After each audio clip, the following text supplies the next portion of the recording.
Shadow Moon by George Lucas and Chris Claremont. Published in July of 1996. Book 1 of the Chronicles of the Shadow War. The Nelwyn sorcerer once called Willow Ufgood roams the distant wilds, investigating the cataclysmic new evil that has risen 13 years following the defeat of the demon queen Bavmorda. His journey takes him to the kingdom of Angwin, where he will cross paths with demons and magical forces of nebulous allegiance, and again with a figure from his past life, the sacred princess, Alora Dannon. Shadow Moon by George Lucas and Chris Claremont, published in 1996, and Book 1 of the Chronicles of the Shadow War, or more pertinently to me personally, the sequel to the 1988 Ron Howard film, Willow. Willow has been an all-time favorite movie of mine since I was a small boy, and I think it's still relatively cult, certainly compared to the other big George Lucas fantastical properties, Star Wars and Indiana Jones. But I'll just throw it out there. I'll take the shame. I'll take the blame. I'll take the critical words about my mental insufficiencies and say that it might be like my favorite Lucasfilm branded film. Like I might just like Willow more than Star Wars, Empire Strikes Back, Raiders of the Lost Ark, Last Crusade. I might. Didn't say definitively, but I might. The music, the performances, Warwick Davis, the swordplay, the world building, the cheesy but getting pretty good special effects, the just the overall aesthetic, mood, tone, humor, terror towards the end of it. I think it's a great movie. Critics didn't agree. That's fine with me. I care about what critics think about as much as I care about what color my shit is. It's I might consider it, but it's not of overwhelming importance or urgency to me. But back in the 90s, any Star Wars fan, every Star Wars fan, me being one of them, knew about the continuation novels. I believe all non-canonized because of Disney and labeled as Star Wars Legends, I think. I don't know. I haven't read a Star Wars novel in, I don't know, must be getting close enough to 20 years anyway, maybe 18 years, maybe 17, 18 years, right? When I was in high school anyway, I think maybe it was the last time I read one. No, wait, that's a lie. I read Revenge of the Sith in 2005, I think. That's probably the last one. Matthew Stover, right? But any Star Wars fan knew about those continuation novels, but I think this continuation novel is considerably more obscure, which is actually kind of funny because it's actually more official than any Star Wars novel, I would say, before or after the Disneyfication. Ultimately, whether or not you liked stuff like Thrawn, Shadows of the Empire, Jedi Academy, it all ultimately came down to basically glorified fan fiction, right? It was not from the mind of George Lucas. It was not written, plotted. I guess it was technically approved by George Lucas, but it wasn't a Lucas creative product. No apprentice this year! Shadow Moon, on the other hand, it says right on the cover, written by George Lucas. This shit is Lucas canon, like it or not. We'll get into the not part in a second, let me tell you. But yeah, and as far as I can tell, I suspect he probably only did the story treatment, and Chris Claremont did the actual writing, the prose, the dialogue, the scenes, etc. But as far as I can tell, this is pretty much the last non-Star Wars Indiana Jones thing ever credited as written by George Lucas. That's an interesting little bit of trivia for it, I guess. But yeah, I've fantasized about a Willow sequel, I guess ever since around the time this book came out, ever since I was a little kid, ever since the 90s. I still, to some extent, want one. I think Warwick Davis could still pretty much do it. I've always wanted a Willow sequel. This ain't it. This ain't the Willow sequel I wanted. This is a profoundly flawed piece of work, both on the micro level, the pacing, the prose, the storytelling, and more importantly to me as a Willow fan, on the macro level, the world building, the lore, the mythology. I'll tell you right now, this is a weird one. It almost feels like, I'm not accusing anyone, but this almost feels to me like it was intentionally written to be as bizarre and off-putting to fans of the movie Willow as possible. And I'm going to go into, I'll be a little vague-ish. If you're still planning on getting around to this one after 24 years, I'll leave a few details unsaid, but I'm going to go into explicit detail on the first 50 pages or so, so be warned, there's your early book spoiler warning. So the prologue of the book actually seems promising enough. We catch up with Willow about a year after the events of the movie. Still called Willow Ufgood, still living in Nelwyn Valley. He rides on a dragon in what it's ambiguous. It's left intentionally ambiguous whether it's a dream or really happening. He visits Tir Asleen. He sees Mad Mardigan and Sorsha and baby Elora Danan. And then there's an event called the Cataclysm off screen between the prologue and chapter 1. And we cut ahead to 12 years later after the Cataclysm, which has rendered all the heroics that Willow Ufgood engaged in the movie essentially worthless. Off-screen, the Cataclysm destroyed the 12 realms of man, or the 12 realms of the Daikenis, obliterated Tir Asleen. Tir Asleen totally wiped off the map, destroyed. Just a great scar in the earth in all the areas the Cataclysm wrecked through, and killed millions, presumably. Tir Asleen destroyed. Mad Mardigan and Sorsha dead. Yeah, that's obviously what fans of Willow who picked up a book continuation Willow wanted, was for Mad Mardigan and Sorsha to be killed off screen after the prologue. Off screen. Yeah, that's really as a fan of Willow. That's what I was. Why would I want more of Mad Mardigan, the cool, badass, likable, learning to be a heroic rogue turned hero, epic swordsman? Yeah, why would I want more of that? Obviously, I wasn't looking for that, but yeah. So Willow has between this 12-year gap, he's changed his name from Willow Ufgood to THORN DRUMHELLER.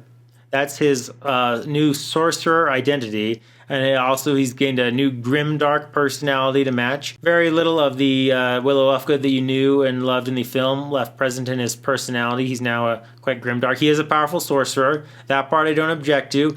Not necessarily, I would say, Bav Morta powerful, but the book does say that I think explicitly states he's more powerful than at least the High Aldwin ever was, right? It's not even that I entirely object to the fact that he goes by another name, right?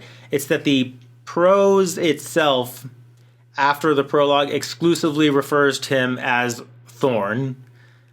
I've seen the movie Willow about 50 times. I'm pretty sure I would have noticed if he was named Thorn book. So why do you keep referring to him as Thorn? His name's not Thorn.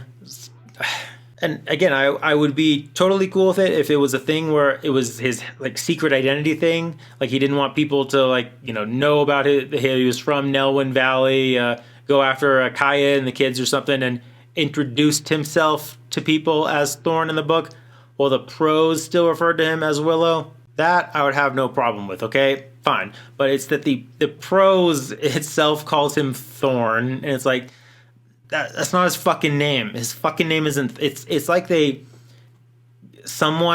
Claremont or something, had an idea for a book series about a sorcerer named THORN DRUMHELLER, and then just retrofitted it into the Willow universe or something. But yeah, so it's like, imagine if in the Star Wars continuation novels that came out after Return of the Jedi, if Han and Leia had died off screen and Luke went by the name of, Thane Skullcrusher, and the prose exclusively referred to him as Thane.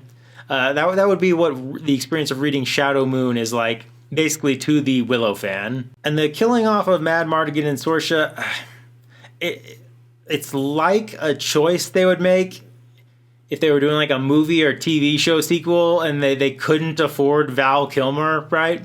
That's what it feels like, only it's the prose in a book, so they can afford Val Kilmer because you don't have to pay Val Kilmer for the rights to use him in prose. It obviously this isn't for Willow fans on any level, right? And I guess that brings up a deeper point when people have been debating in recent years as it relates to, oh no, I'm going to mention the controversial movie, The Last Jedi. Like, what's more important for an artist, to appeal to the fans or to follow their own creative instincts? I would argue you want a balance. You don't want to just shovel out fan service, but You don't want to go so weird that fans are like, what the fuck are you doing? And look, I can assure you I'm as critical of the Star Wars sequel trilogy as anyone else out there. I didn't even hop on that train after The Last Jedi, bitch. I was on there 36 hours after The Force Awakens came out on theaters on forums saying, I don't know about this, you guys, alright? I was ahead of the game on that one, but having seen this, if Shadow Moon is legitimately George Lucas's idea for how the Willow continuation should have gone, I don't really know that I could say that George Lucas's Star Wars sequel trilogy would have necessarily been any more respectful than the Star Wars sequel trilogy we got to the original cast of characters. So outside of Mad Mardigan and Sorsha appearing in the prologue, and a couple characters, notably Willow's wife Kaya and the High Aldwin appearing in some flashback bits and chapters, the only two main characters from the book to appear throughout the entirety of the novel in major roles are, of all the bizarre characters, the brownies, Rule and Frangine. Exiled by the evil queen, Bavmorda. Oh, you fool! He does not need to know everything. I didn't tell him everything. You told him enough. They're with Willow pretty much all the book, although, like Willow, they've grim-darked up just a little bit. They're still more humorous than Thorn Drumheller, but less jokey than their movie version, certainly. There's no, mumbo jumbo, get me some eggs or something moment. We are not afraid of you. Now! The fairy Shalindria also makes a kind of appearance, but it's really fucking weird. She's like described as being in a crowd, but we like never really see her say anything or interact with her beyond just she's in this crowd for this little festival thing that I'll maybe discuss in a bit more detail in a moment. It's kind of weird, like why's the giant fairy in the fucking crowd? What was going on with that? But you know what? Not character, but thing from the movie appears in the book quite a bit is the devil dogs. You remember who were chasing down the nursemaid lady at the beginning and later came into the Nelwyn village and they fought one of them off? I think it was one. Was it a couple of them? I'm exposing my Willow ignorance here, but now they've become like this weirdly like major like lore thing in the world of the book. It kind of goes into detail about them. They have this magic. They were created by the Veil folk, which is what kind of the fairies and other elf-like supernatural creatures of the magical forest and shit go by, the Veil folk. They were created by the Veil folk to be something that was resistant to iron, which kills Veil folk. And they're also resistant to magic. And the spread of the devil dogs across the world in Bavmorda's time is now described as kind of like this pestilence, and people still hate and fear and hunt them, and when they appear, it's like this major moment. I guess it's kind of like reflecting orcs in Tolkien, how they're corrupted elves. These are corrupted Veil folk creations, and there's also like winged versions now too. But yeah, it's kind of it's weird because I didn't put, in all the times I watched Willow, I didn't put too much thought into the devil dogs, but now they're a big part of the lore of this book, as important as or more important than orcs or Uruk-hai are in Lord of the Rings, right? So beyond the description of the cataclysm, and we'll get into that description in a little bit here, the plot of the book mostly takes the form of a mystery, sort of investigating the aftermath of the cataclysm, trying to find the source of the cataclysm, and we do kind of get into that source. It seems to be a being called the Deceiver, kind of playing our, staying with the Lord of the Rings theme, our Sauron role. And one interesting thing about the Deceiver is that, well, we don't know exactly who he is, motivations, but he's kind of a shapeshifter who takes various forms, and one form he relies on through much of the book is of kind of a Willow Ufgood, basically. And that is one area where the name Willow Ufgood does appear in the text, actually, after the prologue. But he's described as being more handsome and confident and a little bit taller than Willow Ufgood ever was. And that's one of the Deceiver's forms, so that's kind of neat. That's one of the things that the book I actually did like. He got a evil Willow running around doing shit. That's kind of a neat idea, but yeah, so we don't really have a central goal, though, is the problem. It feels like there's nothing the characters really feel like they're moving toward, just kind of like poking around. What's going on with this cataclysm? What's going on with Elora Danan? It's a book of a lot of dragging your feet and poking around, it feels like. And then eventually it does kind of get a little more plot in what I guess we'll describe as kind of the later acts, maybe. It kind of starts to take the form of an extended chase, but overall, yeah, it's the plot feels like kind of stop-start, kind of a lacking motivation, a mystery that's not a particularly well-done mystery. So since Mad Mardigan and Sorcerer are out of the equation, Willow, I'm just going to call him Willow. His name is not Thorn. Don't care what the book tells me. We assemble a new party. We have a Pathfinder warrior, Daikini warrior called Garen. A kind of beast man. I picture him almost as a Wookiee type character named Rin. And I do think it's a little weird that in such a small party we have a Garen and a Rin. It's kind of defying the one Steve rule a little bit there, borderline. A demon child called Cory. Don't worry, it's fantasy-like. It's spelled Khory. She's kind of like a adult body woman, but with kind of a very childlike personality because she's part demon, I guess, kind of occupying a human body. So she's all curious about the world around her. Actually did kind of like Cory. And once we get to the kingdom of Angwin, we meet up with Elora Danan, 13 years old. Now, one of the first things that the book lets us know about Elora Danan is that she chonk. Elora Danan plump as shit. She has a weight problem. That girl walks into the world and says, "World!" Elora Danan must survive. As Willow describes it in his inner monologue, unfortunately, she was plump. Willow Ufgood's a shitlord. But aside from her weight issues, you might be wondering, what was a little Elora Danan like as we catch up with her in her early teenage years? Is she a regal and proper little Sansa Stark? Is she a feisty and rebellious little Arya Stark? Is she a curious and active little Bran Stark? No, instead she's kind of a little fucking Joffrey. Just remove the actual, murderous sadism and she's basically a Joffrey Baratheon. She's a screaming, petulant, tantrum-throwing, insolent little brat who hits her servants, throws food, just shrieks and complains, and fights bad. She's just bad attitude central. So, in a way, I can understand. This almost also feels like trying to intentionally troll Willow movie fans. For some reason, I can kind of roll with this troll, though, a little bit. For some reason, Mad Mardigan and Sorcerer getting killed, I can't roll with. Willow being Thorn, I can't roll with. The whole Cataclysm thing, rendering the defeat of Bav Morta pointless, I can't roll with.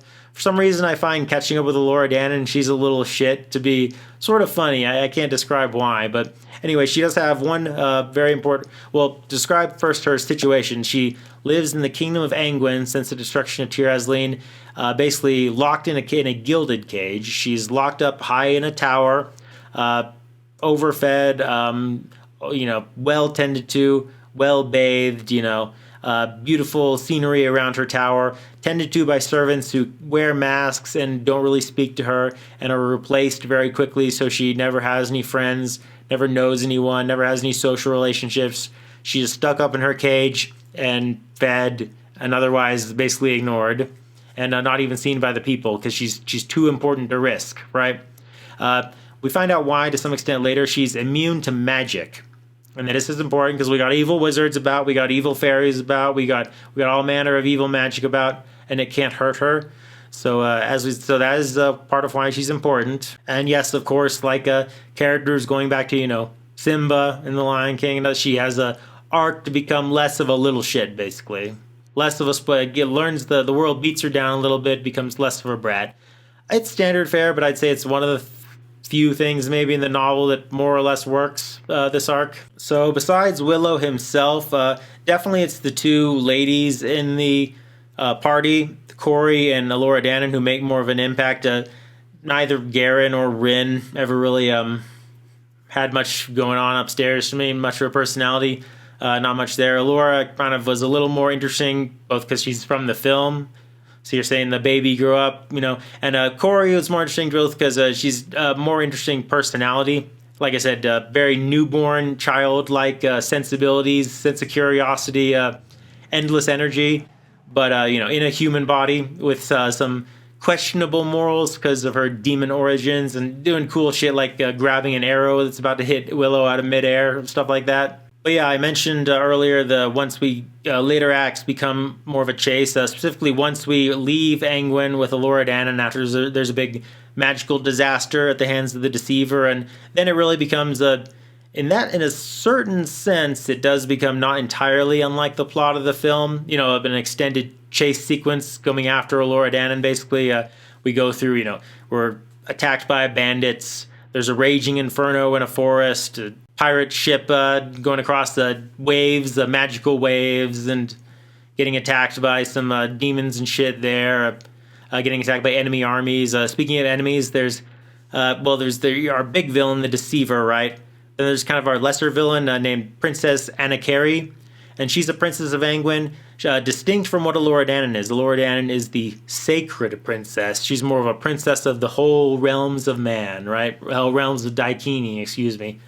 Anakari is not the sacred princess, she's the princess royal, specifically the princess of Kingdom of Angwin, and she rides with a group called the Maizon, the Thunder Riders, sort of our enemy humans, and she's an alright villain, I guess. I get the sense from her ignorance about things the Deceiver is doing towards the end of the book. She's going to be our, our Zuko arc. She's going to slowly come around to Willow's side, I suppose, but I didn't hate the scenes with her. She was fine as sort of a sub-villain. I guess Shadow Moon really has more of a 4-act structure than a conventional 3-act structure, with Act 1 being everything before we get to Angwin, and we'll get back to that in a second.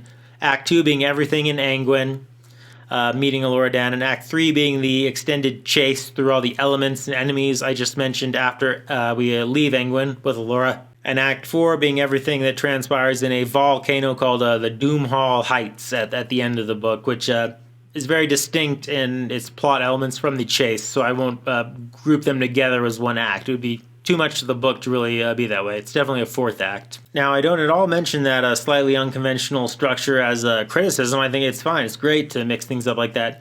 But the pacing here is absolutely deadly. After the prologue, we spend 60 fucking pages on the following events. Willow walks around a scar in the earth left by the cataclysm, experiments with the soil a little bit, talks to the brownies, talks to some eagles he's hanging out with, meets Garen, fights some death dogs, helps heal a wounded horse, talks to Garen some more, and then they leave. This takes 60 pages for checking out a scar, meeting a guy, fighting some death dogs. It goes on and on. I tried to read this book before now when I actually got through it a couple years ago, and I couldn't fucking get through this part. I couldn't fucking get through it. It's too goddamn slow. And then there's a scene later on that's even longer when Willow's in a dungeon in Angwin talking to this demon, the one who's the mother, I guess, of Corey. And he's kind of like seeing things magically through like Elora Danan's point of view, kind of like seeing her life, but also talking to this demon. And it's basically one scene, and it goes on for, I think it's about like 70 pages. It's I can't believe like an editor did not take the fucking scalpel, to take the fucking sledgehammer to this thing, take a fucking battle axe. It could be cut down by 60% without losing a thing that is seen. It's so long. Has it been so long? Even the prose itself is too wordy and opaque. Too much detail about just irrelevant shit. Too many words. There's too many words. Maybe that makes me sound like a simpleton.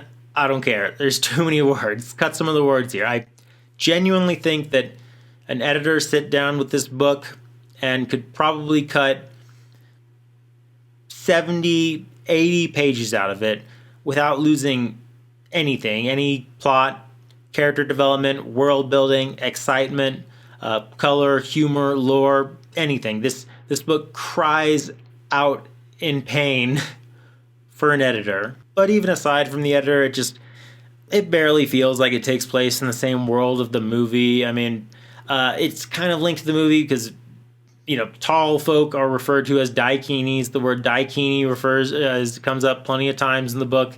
The Daikinis call Willow a peck. Peck, that comes up a lot. Willow mentions he hates the word peck. There's a A peck here with an acorn pointed at me! Nelwyn's are mentioned, and, you know, like I said, Mad Mardigan and Sorcerer appear. Shalindria sort of appears, and there's mentions of Bav Morda and High Aldwyn, but it just doesn't feel like the movie. I mean, the movie, maybe it's even less a question of world building and tone. Just the movie felt grand and adventurous. The book feels like slow and grim. It's not there. And some, you know, lots of Migosh is never mentioned. You know, something's just missing. It just doesn't feel like the world of Willow to me. It's so off. Genuinely, Shadow Moon does feel to me like this has to be like the Willow universe retrofitted into an existing story. Just the name Thorn Drumhell, the events, the character, the Kingdom of Angwin, it all just doesn't feel like anything that took place in Willow. The Deceiver, I mean, he's fine. I don't know, just something's really missing to me. Even the magic system is different. There's no more wands. I mean, I will say, okay, I'll take it back. The acorns that turn things to stone, those do show up. They're used a couple of times. I kind of appreciated that, but overall, I didn't enjoy the book that much, and I can't hugely recommend it. And I don't know, to a general fantasy fan who's not a Willow aficionado like myself, I might recommend it even less than to the Willow fan, because there's other stuff you could read. I don't know.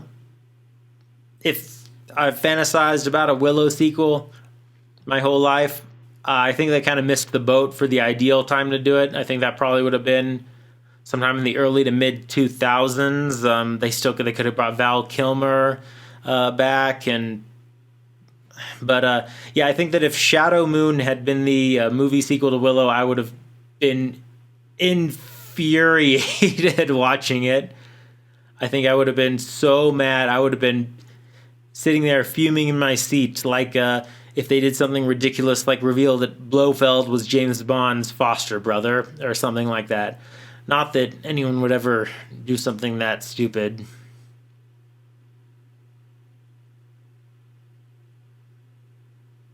Well, thanks for hanging out at Zio's Book Club again. This wasn't the most enthusiastic, or maybe it was an enthusiastic review, but maybe for the wrong reasons. But yeah, Shadow Moon, can't say this is the Willow sequel I wanted. But yep, all right. Thanks for hanging out, and I'll be back talking to y'all again real soon. Peace out.